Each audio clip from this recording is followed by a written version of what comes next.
படத்துடைய கதை என்னன்னு சொல்லிட்டு பார்த்தீங்கன்னா, சூரியோட அக்கா வந்து சுவாசிகா, அக்கா வீட்டுக்காரர் வந்து நம்ம நடன இயக்குனர் பாபா பாஸ்கர். இவங்களுக்கு வந்து திருமணமாகி ஒரு 10 வருஷம் குழந்தையே இருக்காது. 10 வருஷம் கழிச்சு குழந்தை பிறக்கும். அந்த குழந்தைய வந்து முதலா அக்கா மேலே வந்து ரொம்ப பாசம் சூரிக்கு. தன்னுடைய அக்கா தான் எல்லாமே அப்படின்னு சொல்லிட்டு வாழ்ந்துருக்காரு. அக்காவுக்கும் தன் தம்பி தான் எல்லாமே அப்படின்னு சொல்லிட்டு வாழ்ந்துட்டு இருப்பாங்க. இப்படியான சூழலில் சுவாசிகாவுக்கு வந்து திருமணமாகி 10 வருடங்கள் கழித்து ஒரு குழந்தை பிறகுது. அந்த குழந்தைய முதலாக வந்து இவர் தான் வந்து கையில் வாங்கணும்னு நினைக்கிறார். அதே மாதிரி இவர் தான் கையிலையும் வாங்குறாரு. அந்த குழந்தைக்காகவே இவர் வந்து வாழ்கிறாரு. இப்படியான சூழலில் அந்த குழந்தை வந்து தன்னுடைய தாய் மாமனை விட்டு எதுவுமே பிரியறது கிடையாது. தனக்கு வந்து அப்பா அம்மா கூட தேவை கிடையாது, யாருமே தேவை கிடையாது. எனக்கு என் மாமா தான் இல்லை, எனக்கு என் மாமா தான் இல்லைன்னு சொல்லிட்டு இவன் கூடவே வளர்றான். இந்த கட்டத்தில் சூரிக்கு வந்து அந்த ஊரில் அவங்க அக்காவுக்கு பிரசவம் பார்க்குற ஒரு மருத்துவர் வந்து நம்ம ஐஸ்வர்யா லட்சுமி அவங்கள வந்து காதலித்து கல்யாணம் பண்ணுறார். இவங்க 2 பேருக்கும் கல்யாணம் நடந்து அந்த முதல் இரவுலேருந்து கலாட்டை ஆரம்பிக்குது. பையன் வந்து நான் வந்து என் மாமனை விட்டு வெளியில் போக மாட்டேன், நான் 2 பேரும் நடுவில் போய் படுக்க படம் பயங்கரமாக எழுந்து நிற்கும் அப்படின்னு சொல்லிட்டு பார்க்குறோம். அந்த மாதிரி தான் போயிட்டுருக்கு. அவங்களுக்குள்ளே நடக்கிற அந்த விஷயங்கள். இவன் சூர்யாவில் வந்து தன்னுடைய மருமகனை வந்து திட்டவும் முடியாது, அடிக்கவும் முடியாது, ஒதுக்கவும் முடியாது. அந்த மாதிரியான ஒரு சூழல்.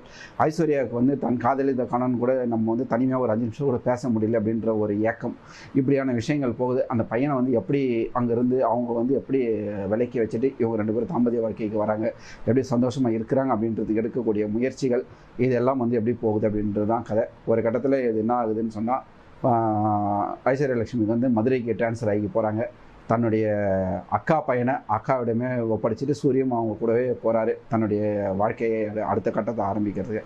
இப்படியான சூழலில் நம்மளுக்கு ஒரு பெரிய விஷயம் வருது. அந்த பையன் வந்து சூரிய மறந்துட்டான்னு எல்லோரும் சொல்லும்போது, அந்த அக்கா வந்து என்ன பண்ணுறாங்க, அவ்வளவு பாசம் இருக்கிற தன்னுடைய தம்பியையே இறந்துட்டான்னு சொல்லி தன்னுடைய மகனை வந்து சூரிய மறக்க வைக்கணும்னு சொல்லிட்டு நினைக்கிறாங்க. இப்படியாக போகக்கூடிய இந்த கதை ஒரு கட்டத்தில் எல்லாருக்குமே உண்மை தெரிய வருது. இந்த பக்கம் ஐஸ்வர்யா லட்சுமி கர்ப்பமாகறாங்க. இந்த பக்கம் வந்து தாத்தான்னு ஒரு கேரக்டர் இருக்குது, ராஜகிரண் அண்ட் இவங்க எல்லாமே ஒரு அட்வைஸ் பண்ணி யாரும் பிரியாமல் பல அந்த குடும்பங்களுக்கு நடக்கிற பல குழப்பங்கள், பல சண்டைகள் இப்படியாக போய் கிளைமேக்ஸில் வந்து எல்லாருமே ஒன்று சேர்ந்து அந்த பையன் மேலே தப்பு இல்லை, நம்ம தான் எல்லாருமே தப்பாக புரிஞ்சுக்கிட்டோம், யார் சொன்னாலும் எது சொன்னாலும் புரிஞ்சுக்கணும் அப்படின்ற மாதிரி கொண்டு வந்து முடிச்சிருக்கிறாங்க. ஒரு படம் வந்து ஆரம்பிக்கும் போது கொஞ்சம் கலகலப்பாக தான் ஆரம்பிக்குது. ஆனால் முதல் பாதி போகிறதுக்குள்ளே எண்டா அப்படின்ற மாதிரி ஆயிடுச்சு. என்னடா இவ்வளோ ஓவர் டோஸாக இருக்குதுன்னு சொல்லிட்டு செகண்ட் ஹாஃபில் அப்படியே கொஞ்சம் படம் டேக் ஆஃப் ஆகுது.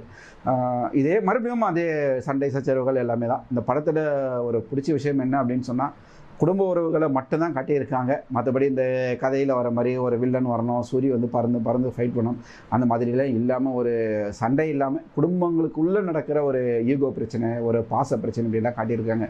ஆனால் என்ன ஒன்று, படம் ஃபுல்லாக அழுகோன்னு அழ வச்சு எல்லாருமே நம்மளையும் அழ வச்சுட்டாங்க. படத்தில் சுவாசிகா, ராஜகிரண், நம்ம விஜய் சந்திரசேகர், அதுக்கு பிறகு